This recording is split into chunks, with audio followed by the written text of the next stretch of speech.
മാങ്ങയുടെ സീസൺ തീരുന്നതിന് മുന്നേ ആയിട്ട് നമുക്ക് വീട്ടിൽ വളരെ ടേസ്റ്റി ആയിട്ടുള്ളൊരു മാംഗോ ഐസ്ക്രീം തയ്യാറാക്കിയാലോ. കടയിൽ നിന്ന് മേടിക്കുന്നതിനേക്കാളും നല്ല രുചികരമായിട്ടുള്ള ഐസ്ക്രീം നമുക്ക് വീട്ടിലും തയ്യാറാക്കാം. ട്രൈ ചെയ്ത് നോക്കൂ. വീഡിയോ ഇഷ്ടമാൽ ഷെയർ ചെയ്യാനും ലൈക്ക് ചെയ്യാനും മറക്കല്ലേ.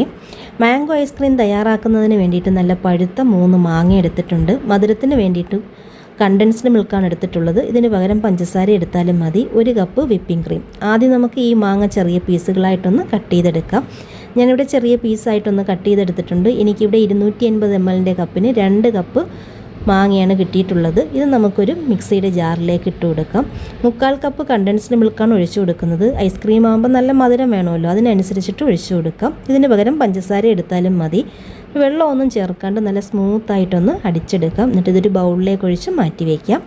ഇനി ഒരു ബൗളിലേക്ക് 1 കപ്പ് നല്ല തണുത്ത വിപ്പിംഗ് ക്രീം എടുക്കാം. ഞാനിവിടെ ഫിയോണയുടെ വിപ്പിംഗ് ക്രീമാണ് എടുത്തിട്ടുള്ളത്. 280 ml കപ്പിന് 1 കപ്പ് എടുത്തിട്ടുണ്ട്. ഇത് നല്ലതുപോലെ ഒന്ന് ബീറ്റ് ചെയ്തെടുക്കാം. നല്ല സോഫ്റ്റായിട്ട് നല്ല ക്രീമി ആയിട്ട് വരുന്നത് വരെ ഒന്ന് ബീറ്റ് ചെയ്തെടുത്താൽ മതി.